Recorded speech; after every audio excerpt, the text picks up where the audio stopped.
Power star Pawan Kalyan సంప్రదాయ పండుగల పట్ల తన ఆసక్తిని మరొకసారి చాటుకున్నారు.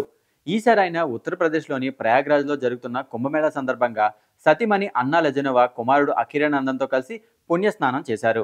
ఈ ఆధ్యాత్మిక యాత్రలో త్రివిక్రమ్ కూడా పవన్ కుటుంబానికి తోడయ్యారు. పవన్ ఇలాంటి కార్యక్రమాల్లో పాల్గొనడం అభిమానులకు గర్వకారణంగా మారింది. అయితే పవన్ పుణ్యస్నానం చేసే సమయంలో చొక్కా విప్పిన ఫోటోలు ఇప్పుడు ప్రస్తుతం సోషల్ మీడియాలో వైరల్ అవుతున్నాయి. అందులో ఆయన బాడీని చూశాక కొందరు నెటిజన్లు ఫిట్నెస్ గురించి కమెంట్లు చేయడం మొదలుపెట్టారు. ఇదేనా పవర్ స్టార్ బాడీ, ఇంకా జిమ్ చేయలేదా అంటూ ట్రోలింగ్ ప్రారంభమైంది.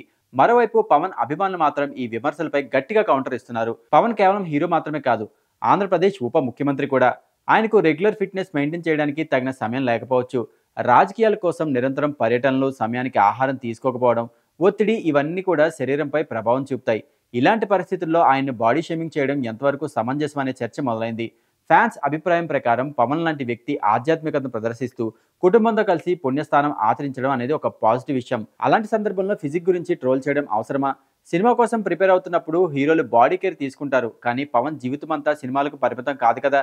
మొత్తానికి పవన్ ఫిజిక్ పై నెగిటివ్ కమెంట్లు సోషల్ మీడియాలో హాట్ టాపిక్ అవుతున్నాయి. కానీ ఆయన్ని అభిమానించే వారికైతే ఇవన్నీ చిన్న విషయాలే. పవన్ చేసే సినిమాలు, రాజకీయ సేవలు, సమాజం పట్ల ఆయన కట్టుబాటు ఇవన్నీ కూడా బాడీ షేమింగ్ కంటే ఎక్కువ విలువైనవి కాదని వారు స్పష్టం చేస్తున్నారు. అలాగే ఇన్ని నెగిటివ్ కమెంట్స్ వచ్చినా ఆయన రేంజ్ తగ్గదంటున్నారు ఆయన ఫ్యాన్స్.